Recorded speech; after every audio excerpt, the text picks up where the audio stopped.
왕이 잠이 오지 않아서 뒤척거리다가 왕궁의 도서관에 있는 역대 일기를 보게 되었습니다. 그리고 그 속에서 모르드게가 이전에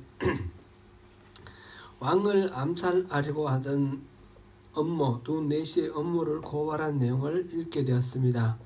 그래서 왕이 이 모르드게에게 무슨 상을 주었는지 물어보니까 모르드게는 아무 상을 주지도 않았다는 것을 알게 되었습니다. 그래서 이번 기회에 늦어나마 상을 주려고 어떤 상을 주면 좋을까 생각을 하던 중에 하만이 일찍 이제 궁에 들어왔습니다. 입궁하였습니다. 하만은 모르드게를 죽이기 위해서 사형틀을 만들어 놓고 그것을 왕에게 제가받기 위해서 이렇게 일찍 왔습니다. 그랬는데 그 왕이 하만에게 내가 존귀하게 여기기를 원하는 사람에게 어떻게 대접하면 되겠느냐 이렇게 물어봤더니 하만이 자기 자신이 그 대상인 줄 알고 왕의 옷을 입고 왕의 관을 쓰고 왕의 말을 타고 이렇게 성례를 한번 돌도록 그렇게 하고 왕이 또 존귀하게 여기는 사람이 그 앞에서 왕이 존귀하게 여기기를 원하는 사람은 이렇게 대접한다 하는 것을 선포하라고 그렇게 아이디어를 제공합니다.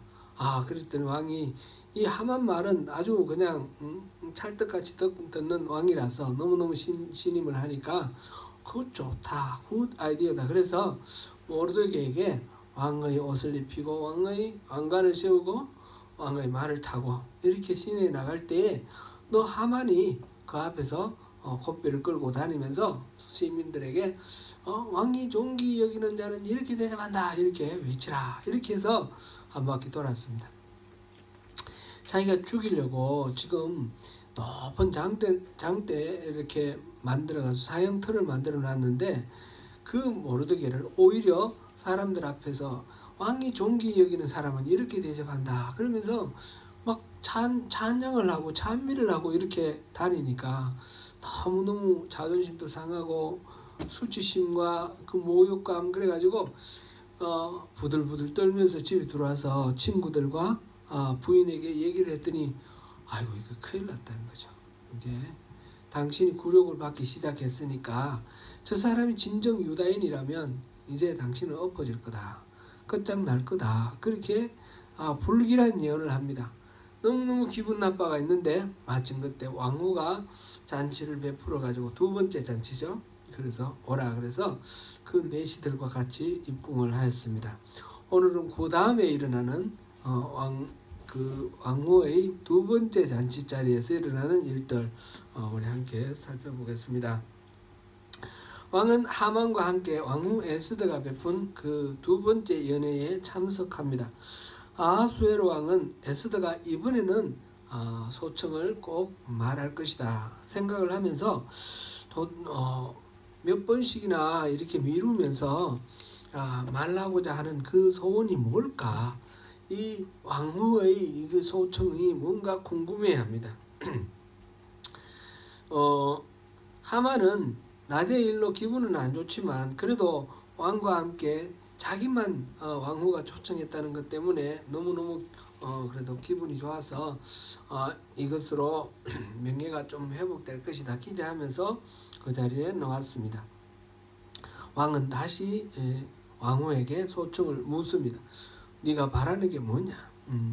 무엇이든지 말해라. 나라의 절반이라도 주겠다. 이거는 5장 3절에서 첫 번째 말했고 5장 6절에서 두 번째 말했고 지금 7장 2절에서 세 번째로 말하는데 점점 더 확실하게 무엇이든지 말해라. 내가 뭐든지 나라의 절반을 내가 줄 테니까 기탄 없이 말해라고. 처음에는 뭐 이렇게 주저주저 하는 그런 기색도 있으니까 그걸 안심시키기 위해서 그렇게 격려를 합니다. 격려를 했더니 드디어 에스더가 그 소청을 말하는데 그 내용이 좀 충격적입니다.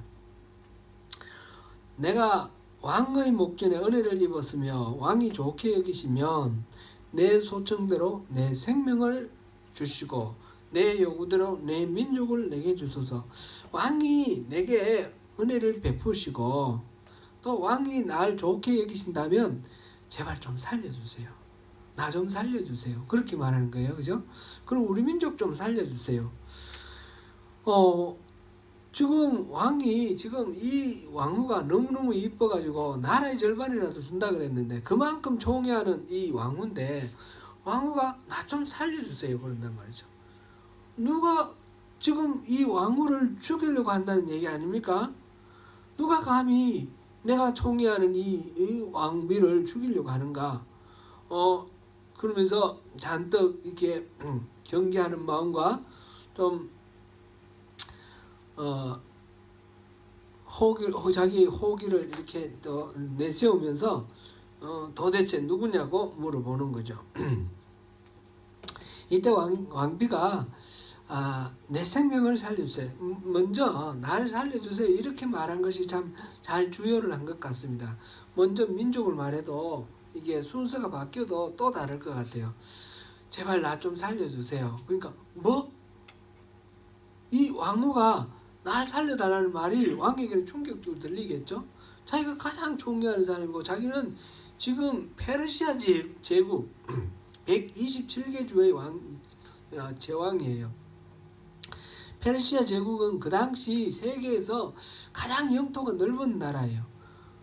비록 그리스를 정복하는 데는 실패했지만 군사력도 가장 강한 나라예요. 이집트까지도 지금 정복했어요. 이집트, 이디오피아까지. 동쪽으로는 인도까지 정복했어요. 어마어마한 대제국을 이룬 그 대제국의 왕인데 자기가 존경하는 그 부인이 목숨을 살려달라고 그러니까 이게 참 가짜는 일이죠. 같이 하는 일이에요. 어떻게 이 왕후를 죽이려고 하는 자가 있단 말인가. 그러면서 또 자기 민족을 살려달라 그럽니다. 민족은 가족, 그 다음에 확대된 그런 민족이죠. 지금 에스더가 자기 혼자만 살려고 지금 이 왕에게 나온 건 아니죠. 죽으면 죽으리다 하고 목숨을 걸고 왕 앞에 나갔습니다. 왕이 부르지 않는데 나갔습니다. 그거는 생명을 걸고 나가는 것입니다. 그랬을 때의 목적이 자기 하나 살려는 게 아니었습니다. 민족 전체를 살려고 하는 그런 마음이었습니다. 그래서 왕 앞에 나가서 우리 민족을 살려달라라고 요청을 합니다. 그러면서 우리 민족을 지금 어떤 상황에 놓아두었는지 그 상황을 이야기를 합니다. 내 민족이 팔려서 죽임과 도륙함과 진멸함을 당하게 되었다. 이렇게 말합니다. 죽임과 도륙함과 진멸함. 이건 다 죽이는 건데 아주 잔인하게 점청법으로 점점 더 강하게 그렇게 표현을 했습니다. 죽이고 완전히 막 잡아 죽이고 완전히 씨도 안 남기고 다 죽이고 이런 의미죠. 그런 식으로 막 다 죽이도록 그렇게 하게 되었습니다. 노비로 팔리는 정도라면 내가 왕 앞에 이렇게 말 안 할 겁니다. 우리 민족이 노비로 팔리면 그래도 목숨을 구하잖아요. 그런데 노비로 팔리는 것이 아니라 완전히 멸족시켜버린다고 합니다. 그런데 그 앞에다가 뭐라고 말했냐면 내 민족이 팔려서 그랬어요. 팔려서. 지금 하만이 왕에게 이 법을 만들 때 뇌물을 바쳤죠. 은 1만 달란트를 바쳤습니다. 은 1만 달란트 그거 왕에게 바쳐가지고 이 민족을 없애버리려고 하는데 그게 거래가 가능한 거래인가 한번 생각해 보세요. 노비로 팔아도 이거는 너무너무 손해나는 거래입니다. 하물며 죽이려고 하는데 이게 얼마나 엄청난 손해일까요? 이 민족이 지금 유다 민족이 일해서 내는 세금도 물론 많겠지만 세금만으로 말하는 게 아니죠. 유대 민족은 예나 지금이나 이때 지금 바벨론 포로로 끌려갔을 때 그때 상황이나 요즘이나 거의 비슷합니다. 이 유대 민족들은 옛날부터 이 상업 활동을 열심히 했어요.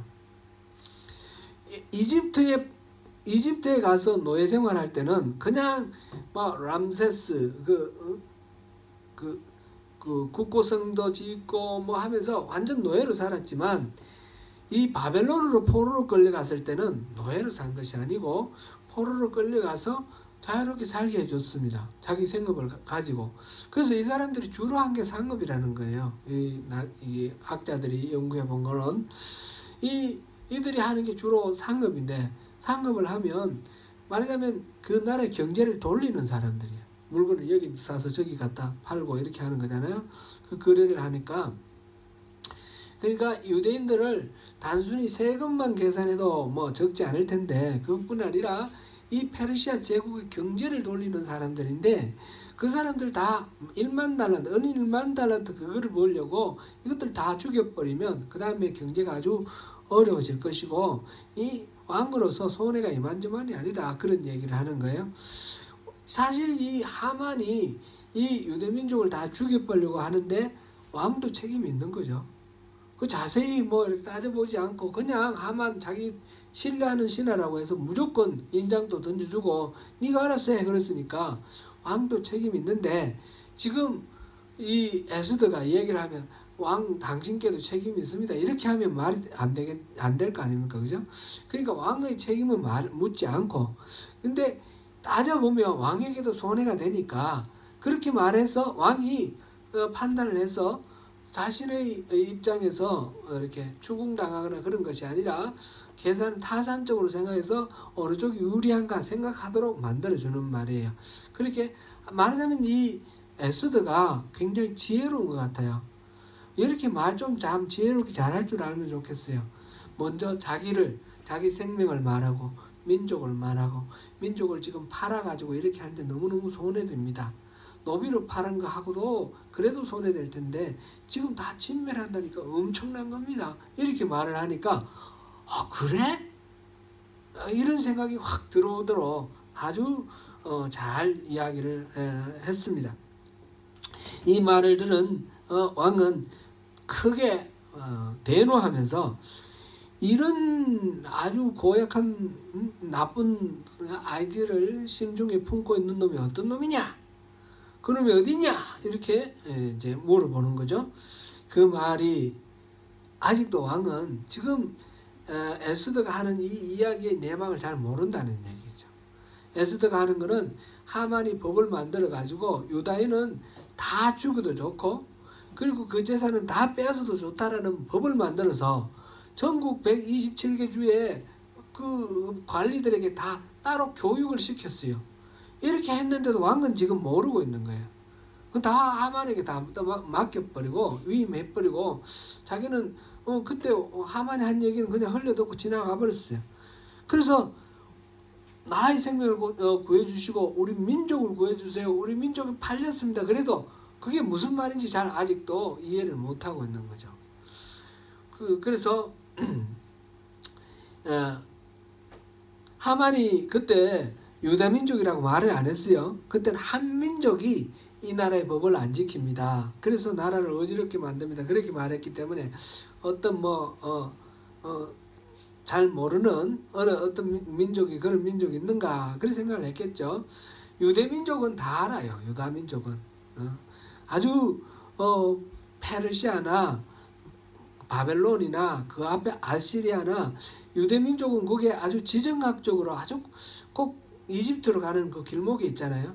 그렇게 지정학적으로 위치도 좋지만 이 나라가 이 민족이 굉장히 깨어있단 말이죠. 율법을 가지고 하나님을 믿으면서 요즘도 유대인들이 올림픽이 아니라 그 노벨상 가장 많이 탄 민족이 유대민족 아닙니까? 옛날에도 나라가 흥했거나 망했거나 간에 이거는 골칫덩어리인 거예요. 그 주변 나라들이 그 나라는 항상 골칫덩어리라서 유다민족은 누구나 다 모르는 사람들이 없어요. 여기는 어떻게 잘 다루어야지 된다는 거 아는데 아수에로 왕도 잘 알죠. 그런데 지금 그 한 민족이 유다민족이라는 사실도 모르고 있고 지금 이 에스더가 유다민족이라는 것도 모르고 있고 지금 에스더가 살려달라고 하는 그 민족이 유다민족이라는 것도 잘 모르고 있습니다. 잘 모르고 있는 그런 상황에서 어떤 놈이 그렇게 마음속에 나쁜 생각을 품고 있느냐, 누구냐, 어디냐 이렇게 말을 했습니다.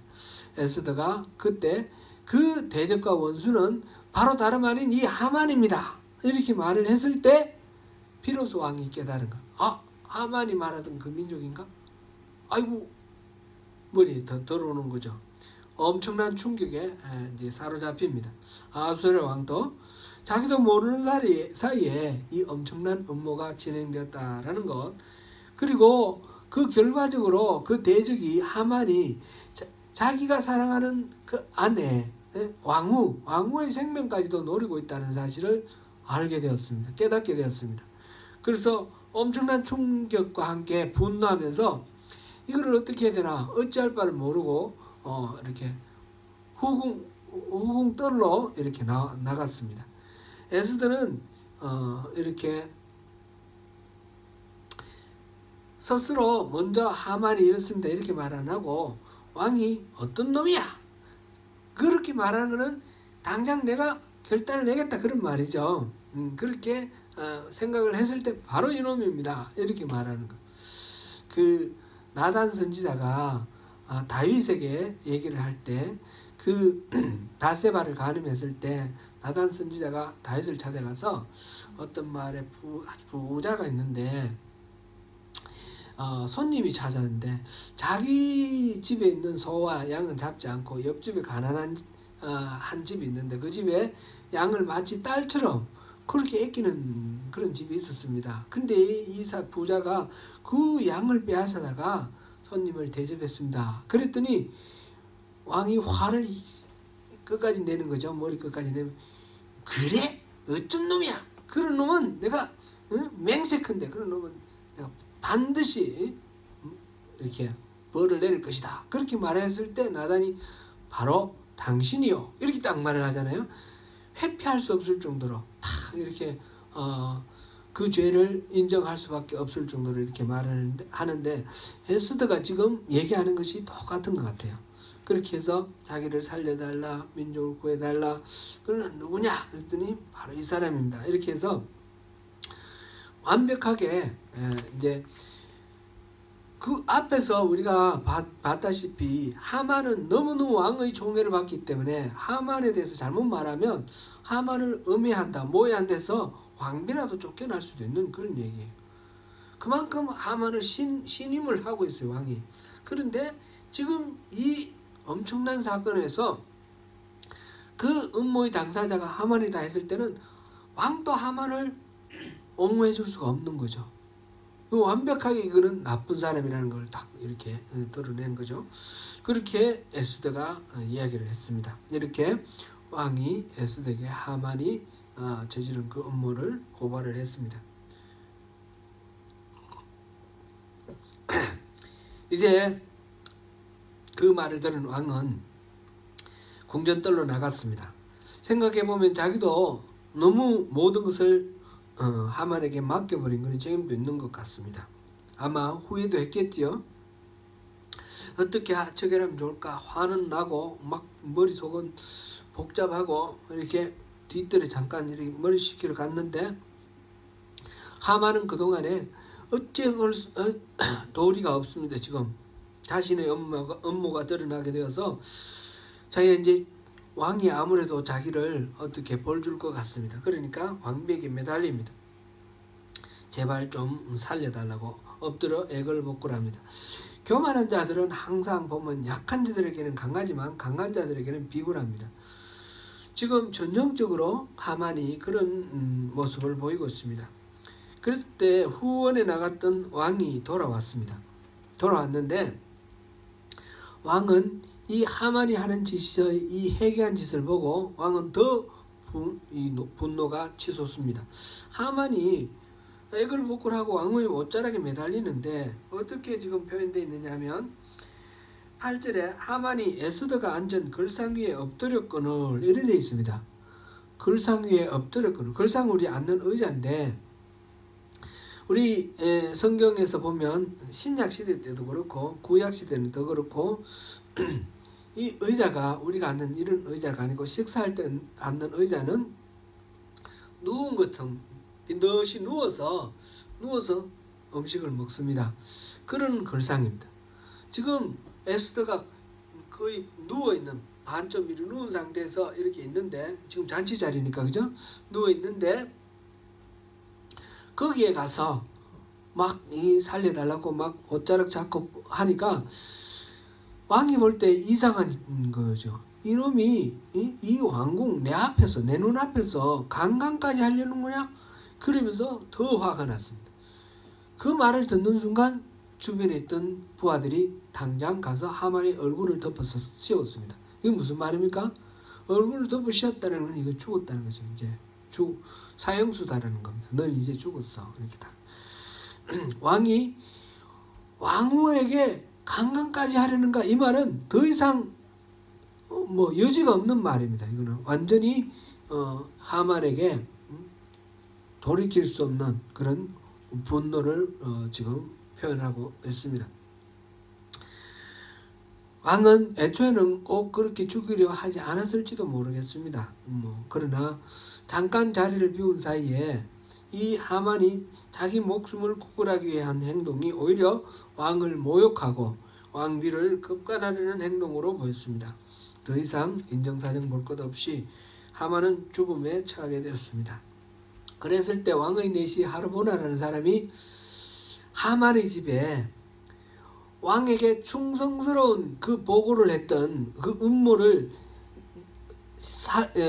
암살 음모를 보고를 했던 모르드게 있죠. 그 모르드게를 죽이려고 하만의 집에 사형틀을 만들어 놨습니다. 그렇게 보고를 하는 거예요. 하르보나가 아마 하만을 데리러 가서 왕후의 잔치에 오라고 데리러 가서 그 보고 왔겠죠.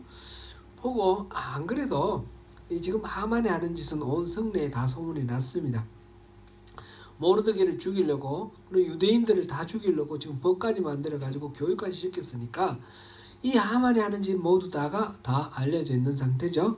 그래서 하르보나가 그걸 보고를 했습니다. 보고를 했더니 왕이 당장 거기에다가 이 하만을 달아라 그랬습니다. 이거는 지체 없이 사형 선고 받고 며칠 있고 이게 아닙니다. 그 자리에서 바로 하만은 사형당했습니다. 사형 집행이 되었습니다. 하만이 모르드게와 그 유다민족을 죽이려고 했던 이유가 뭡니까? 유다민족과 모르드게가 하만에게 특별히 뭐 해코지한 거 있습니까? 없습니다. 손해를 끼친 것도 없고요. 단지 자기 자존심이 상한 거죠. 다른 사람 다 엎드려 절하는데 절 안 하니까, 절하라고 그랬는데 절 안 하니까 자기 자존심 상해서 자기가 자존심 상하는데 이 모르드게만 죽이는 것도 아니고 유다민족 전체를 죽여버리려고 그렇게 왕을 속여서 법을 만들고 그렇게 했습니다. 자기 자신의 자존심을 건드린 모르드게에 대한 적개심 때문에 민족을 멸족시키려고 하는 이 어리석은 하만의 이 탐욕, 이것이 결과적으로는 자기 스스로를 덫으로 이렇게 갇히게 하고 스스로 파멸하게 하는 그런 결과를 낳았습니다. 이 에스더서는 보면 우리 장르로 따지면 뭐 같아요? 장르로 따지면 소설 같죠. 소설. 그렇지 않습니까? 소설. 룻기도 소설 같고, 그래서 이런 문학 작품 같아요. 문학 작품.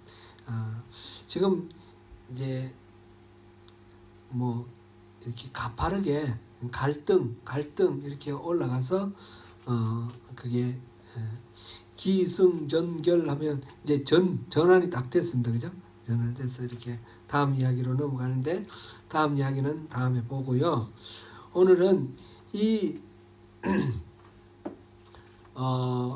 하만의 음모가 결국 왕에게 보고되고 탄론하고 하만이 이제 죽임을 당하고 벌을 받는 이것으로 인해서 모든 사태가 완전히 바뀌어지는데, 그 현장이 바로 잔치 자리였어요. 잔치. 이 에스더에서 잔치가 갖는 의미를 우리 잠깐 한번 살펴보겠습니다. 에스더에 나오는 잔치는 히브리 말로 미시테라는 단어인데, 이거는 잔치 중에서도 술잔치예요. 술잔치. 술이 많이 소비되는 잔치. 말하자면 흥청망청 술 먹고 취하는 그런 잔치예요. 이 미시테라는 단어는 구약 성경에 총 55회가 나오는데 20회가 에스더에서 나온다고 그럽니다. 20회 에스더에서 나오는데 그거는 잔치를 20번 했다는 뜻은 아니고 잔치에 대해서 반복해서 설명하는 게 있으니까 잔치는 총 10번이 나옵니다. 10번이 나오는데 이 10번의 잔치는 보면 짝을 지을 수가 있어요. 1장 3절에 왕의 잔치가 있습니다. 아하수에로 왕이 127도의 방백을 위해 베푼 잔치가 있습니다. 1장 5절에 또 왕의 잔치인데 아하수에로 왕이 수산성의 모든 백성을 위해 베푼 잔치입니다. 방백을 위한 잔치를 끝내고 이어서 백성을 위한 잔치로 나갔습니다. 그 다음에 1장 9절에 왕후의 잔치가 나옵니다. 왕후 와스디가 부녀들을 위한 잔치를 베풀었습니다. 2장 18절에 에스더가 왕후에 등극하면서 축하하는 잔치를 합니다. 이 두 잔치는 왕후의 잔치가 되겠습니다. 그 다음에 하만과 모르드게의 잔치가 있습니다. 하만이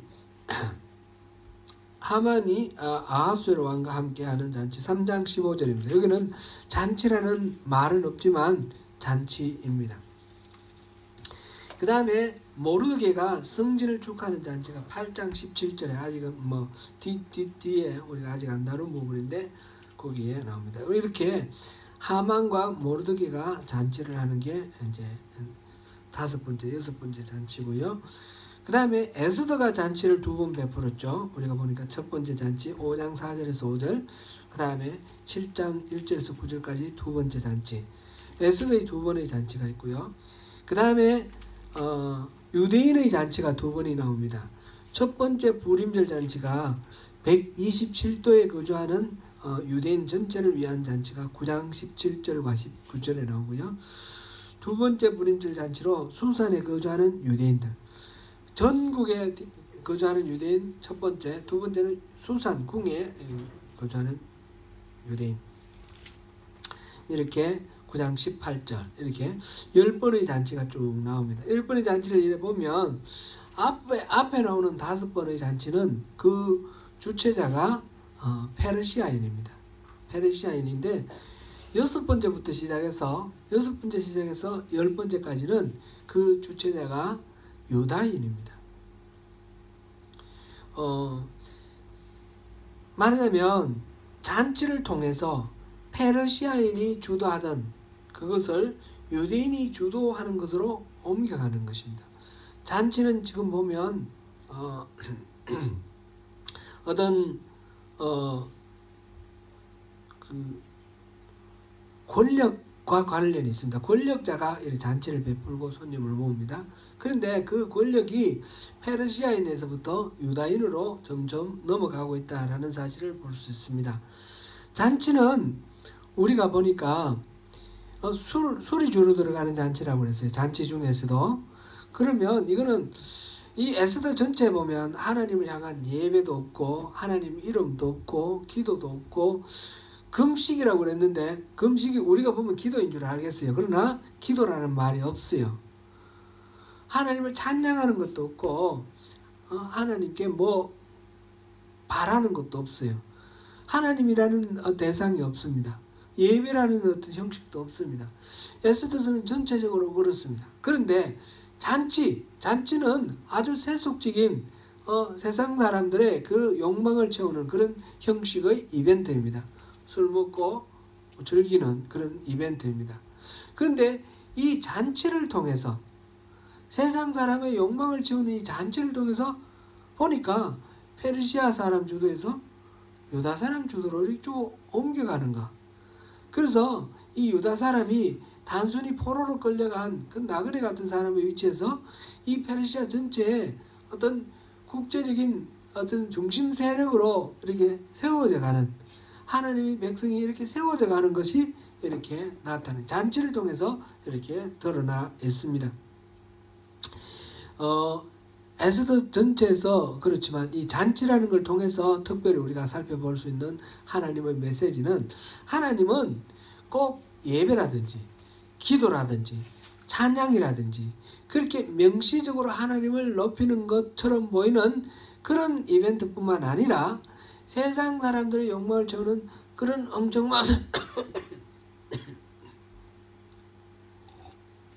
엉청망청한 이런 잔치를 통해서도 하나님은 분명히 일하신다는 겁니다.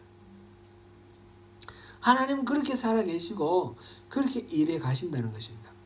이 하나님이 안 보이는 것 같고, 하나님이 일 안 하시는 것 같고, 하나님이 기도를 안 들어주시는 것 같은 그런, 어떻게 보면 절망적이기도 하고, 이러한 하나님의 부재 사회, 하나님의 부재 상태, 그것이 지금 에스더서가 상징하고 있는 것입니다.